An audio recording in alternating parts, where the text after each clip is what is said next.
on, guys? Beautiful Sunday. It's 70 degrees, a little cloud cover, and we're test riding the new FXDRS. Super clean, very unique looking bike. I call it the Batmobile just because it's long and fancy looking, and I haven't really seen anything like it. This is one of the bikes I feel like I got a lot to say on this one, just because it's so different and it's not really like any of the other platforms they have. You got the 114 Milwaukee 8 motor, oil cooled 6-speed transmission, a 240 rear tire on here, which is super wide, very big, aggressive. You got this tire hugger here, keep all the mud and dirt off of your bike. I would take that off if I bought this bike, probably right away. That'd be the first thing I'd unbolt. It would look a lot sleeker without it, I think. Find yourself a different mounting place for your license plate or whatever. Single solo seat. This does pop off. You can get a passenger seat for here, I believe. No passenger pegs from the factory or anything. So you got clip-on style handlebars connected to your inverted forks, which go down to dual disc floating rotors on Harley Davidson calipers. So not running the Brembo calipers like the touring models or anything, but beautiful braking. You got ABS still. Really fancy wheels. You got etched in Harley Davidson, powder coated with the Harley orange there, which is pretty nice little feature. Nice little look to it. This bike has a little bit of a rake to it. It's kind of like the best way for me to describe this one would be like if a Dyna and a V-Rod had a baby, is what I would say that this bike is right here. It's like kind of like a Dyna, kind of like a V-Rod. It's long, but it's gonna handle a lot better. You got a monoshock in the rear with an adjustable preload right here, so to adjust your suspension you're just going to turn this knob either in or out to go stiffer or softer. This is a pre-owned bike, and I believe that this man had raised the rear end a little bit. I'm not sure exactly how much, but this bike right here does sit a little bit higher than the OEM bikes are going to sit. I guess he wanted a little bit more ground clearance. Take a look at the pegs here. You could see that they were leaning in some curves for sure. He was riding this thing pretty aggressively.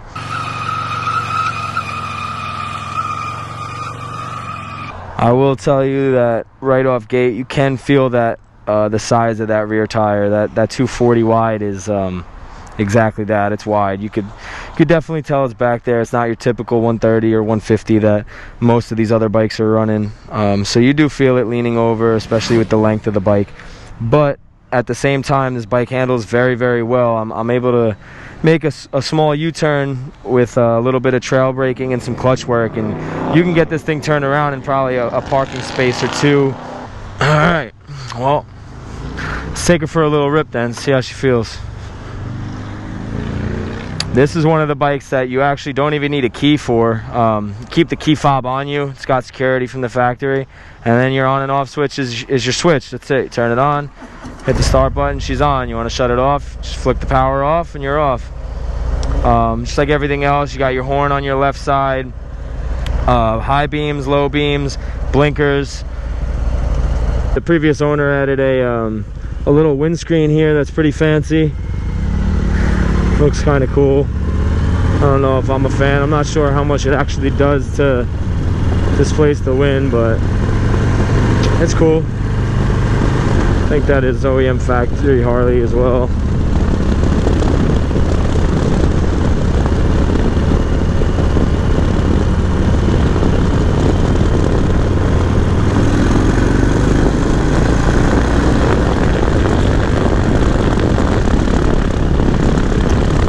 See how it handles in the curves on a little bit of a throttle.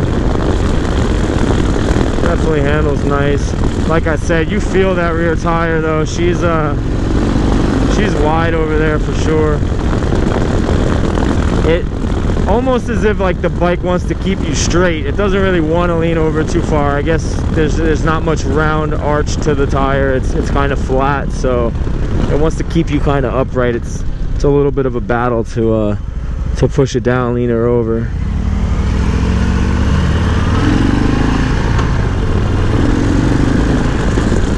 then another bike with some nice hard shifts. Every time I shift, you hear a nice clank right into the next gear.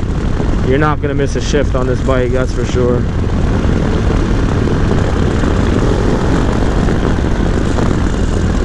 Got a fresh pair of HighSideLife gloves on today. You'll see in my last videos my fingers were poking out of the tips a little bit. I started hand dragging on my sport bike, so dragging these things on the street over and over again isn't really what they're made for. But you can find these at HighSideLife.com if you guys want to support the cause, support what I'm doing.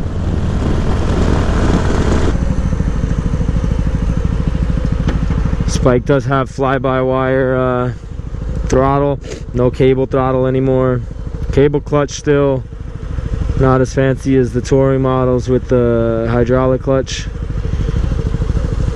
I'll put the link to the specifications of this bike in the description so you can find pricing, specs, paint schemes, etc., etc. on here. I won't go into all the crazy detail of that and bore you with the facts when you can look that up on any website here. I just want to show you some riding on the bike, give you my little opinion on it if it matters, and show you that these bikes handle pretty damn well.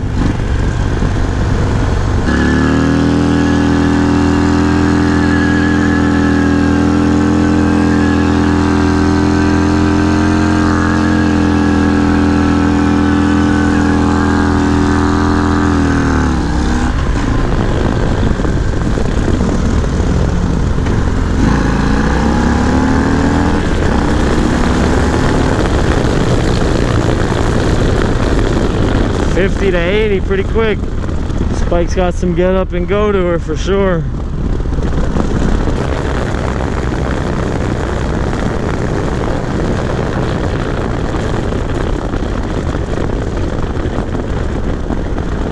This thing's fun. So definitely a little weird in the curves with that big tire. The length of the bike, I think, has a lot to do with it too, just the geometry.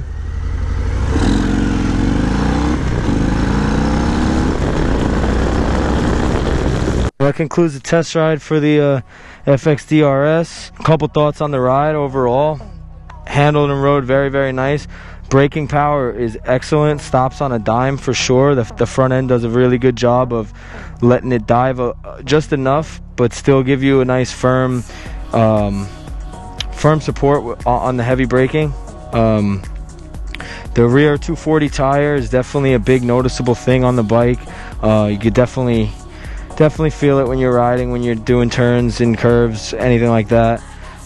It's not too much to where you can't ride the bike, but it's definitely noticeable for sure. Seating position's pretty comfortable. I'm a little guy, so it doesn't really suit me perfectly with the forward controls and then the low handlebars. It has me at a little bit of a strange angle for me. It's not the most comfortable for a guy my size, but a bigger guy might be great for. Overall, a head-turning bike for sure. Public definitely takes an interest in it because, like I said before, it is very unique. It's not really like any of the other models.